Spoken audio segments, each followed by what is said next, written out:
thanks for tuning in to today's episode of People Gone Point, Sextortion. Heads up, this is a sensitive topic. I will be talking or touching on suicide and sexual abuse in the context of sextortion. I'm a personal believer that ignorance is not bliss, especially because if you don't know of something, of a threat, right, how can you actually protect yourself? So I really want to take this opportunity to educate you and inform you of what this crime is, how it can happen, and what you can actually do about it if it does happen to you, or if you know of someone that it's happened to, how you can offer support. And as always, please feel free to reach out to me, peoplegonepoint@gmail.com. I can help you find resources or ways to report this. So, who needs to hear this episode? If you play games online, if you're a parent with teenagers or young children, or you're a teenager yourself, or you use social media, then you need to know what sextortion is and what are the signs to look out for.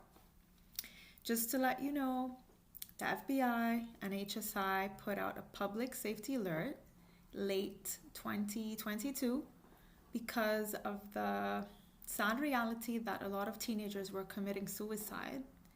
So imagine, teenagers and children were ending their lives because they were being sexually extorted online.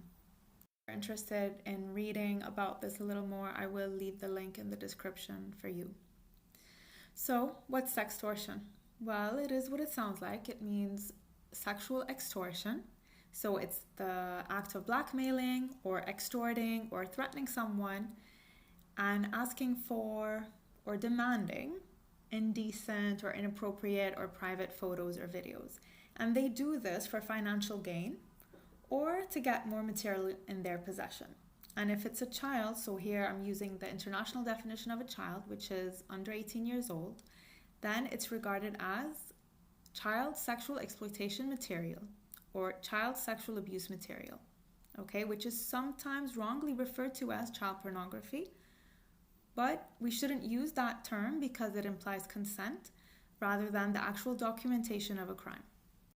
What do I mean by financial gain? That means that when they get one picture from you, they will say, okay, if you don't send me more photos or if you don't send me money, I will share this picture with all of your friends and all of your family members. Mind you, they would have already added those people to their friends list, for example, or taken note or screenshots of all of your friends so they can add them later. So here they've put you or the individual in a very vulnerable position because imagine you've trusted someone you've met online, you've shared something private, as I said, an intimate photo or video, and now they're using this trust against you basically for financial gain. So whether they're asking you for money or gift cards or for more material, and then they will even sell that material, and that actually identifies as commercial sexual exploitation. And if it's a child, it's commercial child sexual exploitation. So a lot of the information I'm offering you today has to do with children and sextortion, but the advice applies to everyone. Early 2023, there was a full committee hearing for the United States Senate Committee on the Judiciary where Michelle DeLon, who is the president and CEO of NCMEC, and for those of you who don't know, NCMEC stands for the National Center for Missing and Exploited Children. I'll also leave their link in the description below. And they run America's national centralized reporting system for the exploitation of children or online exploitation of children. So that means tech companies and the public can report to them. So she basically participated in the hearing and proposed several legal reforms for consideration, all of which were amazing. The hearing is a bit long, but I do recommend that you listen to it. There's many aspects of interest there. So there's a youth activist, there's a mother of a victim of a teenager who actually committed suicide due to online abuse, so you get to hear from her.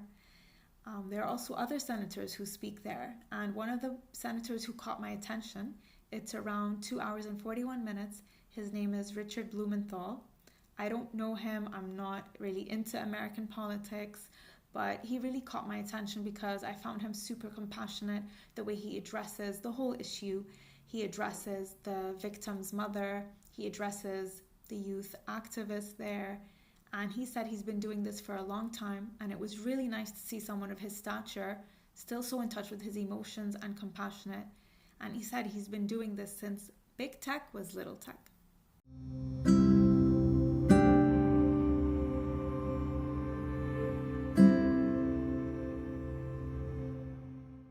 So how does sextortion actually play out? So they can either engage in a regular conversation with you and then slowly move into an inappropriate conversation with you after they gain your trust and make you feel special. And let's say you're messaging somewhere public, such as an online gaming platform. They may ask you to move over to Snapchat or TikTok or Instagram, or just somewhere more private, and that's when they begin to get inappropriate with you. They might even share an indecent photo with you or a private photo with you and ask you to do the same, okay? Or sometimes it actually just happens right away when they will just say something inappropriate like, hey, let's exchange some private photos. They might not even have to say anything, and they might go ahead and just send an inappropriate photo, making you believe that it's them, and sometimes it's not them.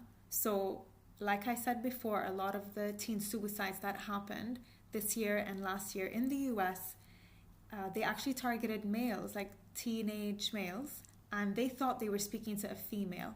But after further investigation, they figured out that they were talking to other males, and they were just using a female's photo to grab their attention and to groom them.